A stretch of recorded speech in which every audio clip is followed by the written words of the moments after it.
છે ને આ અંગે સુરતના વેપારીઓનું શું કહેવું છે, આવો સાંભળીએ.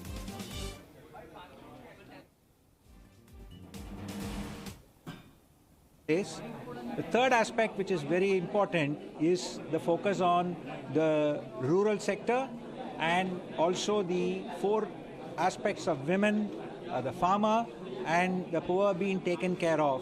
The continuation of the housing, both for women as well as for the rural sectors, are all very welcome.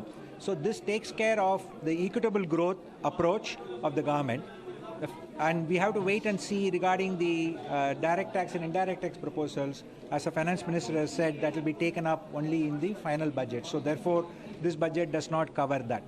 So as far as we are concerned, it's a very positive step forward with regard to having the headroom available for growth, considering the fiscal deficit and also the focus on equitable growth.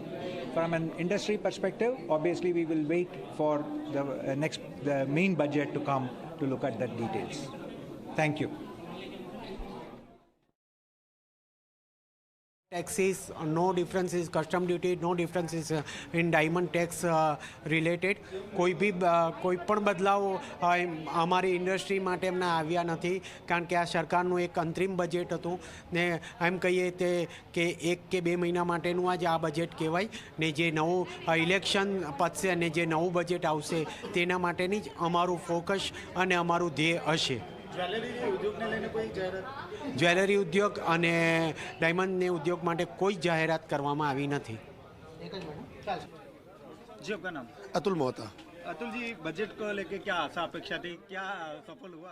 Budget को लेके काफ़ी लोगों को अपेक्षा ही थी कि चुनाव का साल है तो निश्चित रूप से कुछ ना कुछ बढ़िया मिलता, लेकिन एमएसएमई को लेके सबसे ज़्यादा लोगों में अपेक्षा थी कपड़ा मार्केट को लेके, लेकिन उसमें नहीं आया. एमएसएमई को यथावत रखा गया है. तो ये जो 45 दिन का टाइम पीरियड है, इसमें थोड़ी व्यापारियों को तकलीफ होने वाली है. इसका या तो टाइम पीरियड बढ़ाया जाता या इसको एक बार पोस्टपोन कर दिया जाता तो व्यापारियों को काफ़ी राह आसान होती, लेकिन अभी थोड़ी दिक्कत है. निराशा लगी? थोड़ी निराशा है सर.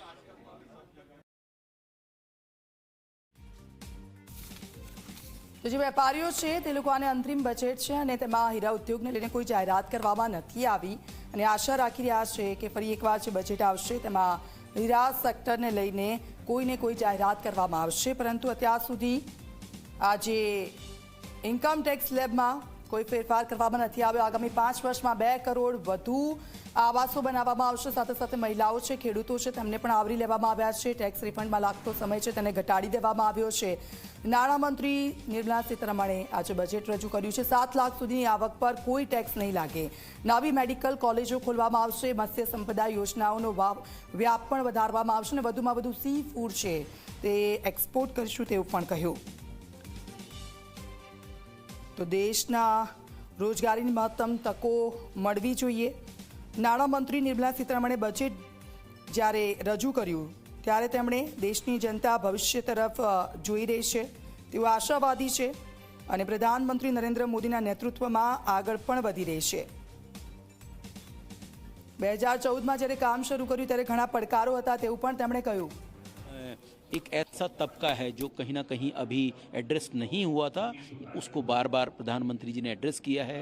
चाहे हम युवा शक्ति की बात करें, चाहे नारी शक्ति की बात करें, उनके ऊपर फोकस ज़्यादा है. और ऑफ कोर्स एक संतुलित बजट है, जितना भी बेस्ट कर सकते थे.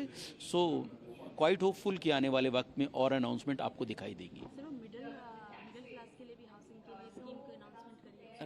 राइट. तो देखिए, सबसे बड़ी बात, जो लोग रेंटेड हाउसेस में रहते हैं या चॉल्स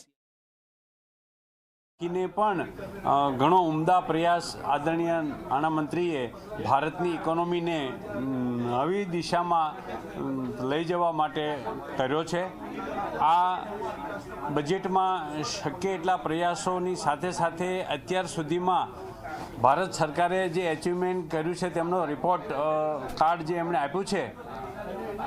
1 મિનિટ અનિલભાઈ, જરા પ્લીઝ. તો એ પ્રયાસ એમણે કર્યો છે. ભારતની ઇકોનોમીને 5 ટ્રિલિયન ઇકોનોમી બનાવવાનો જે પ્રયાસ છે, વર્લ્ડ 5th લાર્જેસ્ટમાંથી 3rd લાર્જેસ્ટ, એ માટે સેગમેન્ટ વાઇઝ એમણે પ્રયાસો કર્યા છે. ખાસ કરીને એક્વાની અંદર એક્વાકલ્ચર ડેવલપ થાય અને એક્સપોર્ટ વધે તે માટે 5 ઇન્ટિગ્રેટેડ એક્વા પાર્ક સ્થાપવાની જે પ્રપોઝલ છે, ઇટ ઇઝ વેરી ગુડ. અને એક્વામાં કામ કરતા જે લોકો છે તેમના માટે આ ખાસ આવશ્યક હતું અને એ થયું છે. એ ઉપરાંત major 3 new major railway corridor જે બનાવવાની વાત છે અને એના 3 મેજર સેગમેન્ટ, પેસેન્જર, કાર્ગો અને એ રીતે સેગમેન્ટ વાઇઝ કરીને ત્રણેયને ઇન્ટિગ્રેટ કરીને એ કોરિડોર બનાવવાની વાત છે, જે ઇન્ડિયન લોજિસ્ટિક્સની જે વીકનેસીસ હોય તેને ઇમ્પ્રૂવ કરશે. આખી ફિસ્કલ ડેફિસિટને કંટ્રોલ કરવાના ભાગરૂપે 5.1% સુધી જીડીપીના એ લઈ આવવાનો એમનો પ્રયાસ જે છે તે ઇકોનોમીમાં ફેસિલિટી અથવા તો પોપ્યુલર બજેટ આપવાની સાથે સાથે એ બાબત પણ એમના માટે અગત્યની છે જે હોય તે એ થઈ છે. ડાયરેક્ટ અને ઇનડાયરેક્ટ ટેક્સીસના જે રેટ છે તેમાં કોઈ બદલાવ આવ્યો નથી, જે ખરેખર આપવાની જરૂરિયાત હતી. ઘણા વર્ષથી આપણી બેઝિક એક્ઝેમ્પશન લિમિટ ઇન્કમ ટેક્સની 2.5 લાખ રૂપિયા છે અને ન્યૂ સ્કીમમાં 3 લાખ રૂપિયા છે, જે બીજી ફેસિલિટી સાથે 7 લાખ રૂપિયા સુધી જાય છે. પણ બેઝિક એક્ઝેમ્પશન લિમિટ 5 લાખ રૂપિયા સુધીની અપેક્ષા આજની મોંઘવારીના પ્રમાણમાં અને આજની સ્થિતિ પ્રમાણે આમ આદમીની કોમન એસએસસીની આ અપેક્ષા હોય તે સ્વાભાવિક છે, જે ફળીભૂત થઈ નથી, જે આવનારા જુલાઈમાં નવું ફૂલ ફ્લેજ બજેટ થાય એમાં અપેક્ષા છે.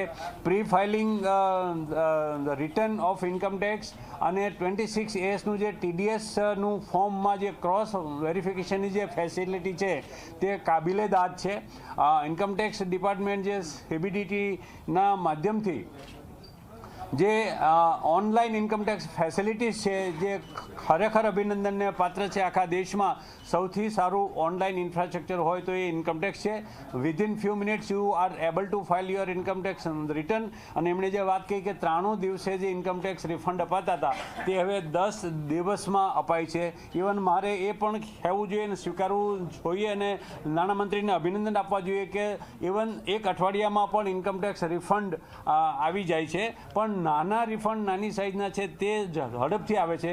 મોટી સાઇઝના રિફંડ આવવામાં હજુ પણ મહિનાઓ લાગે છે.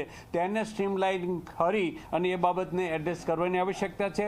ઓનલાઈન એસેસમેન્ટની જે પ્રક્રિયા છે તે ફેસલેસ જે થઈ ગઈ છે એ પણ ખૂબ જ અભિનંદનને પાત્ર છે. એસએસસીનો ટાઈમ ખૂબ એમાં બચે છે અને એમણે સમય ડિપાર્ટમેન્ટ સાથે બગાડવો પડતો નથી અને જે કંઈ પણ ડોક્યુમેન્ટ્સ આપવાના હોય તે ઓનલાઈન આપીને કોણ અધિકારી એસેસમેન્ટ કરે છે તેનો ખ્યાલ એસએસસીને આવતો નથી. એટલે આ પ્રક્રિયા ખૂબ સારી થઈ છે અને આ દિશામાં જે નવો પ્રયોગ આગળ થયો તે ખૂબ અભિનંદનને પાત્ર છે. આવી રીતે જય જવાન, જય કિસાન, જય વિજ્ઞાન અને જય અનુસંધાનનો જે આદરણીય વડાપ્રધાનનો જે પ્રયાસ છે તે ભારતને નવી દિશામાં લઈ જવાનો પ્રયાસ હોય તેવું લાગે છે. અને ખાસ કરીને ડિજિટાઇઝેશન વધારવાના આશયથી ઇન્ડિયન ઇકોનોમી ડિજિટલ ઇકોનોમી બને તે માટેના જે થોડા પણ કોન્ક્રીટ સ્ટેપ્સ લેવામાં આવ્યા છે જે ખરેખર આવશ્યક હતા.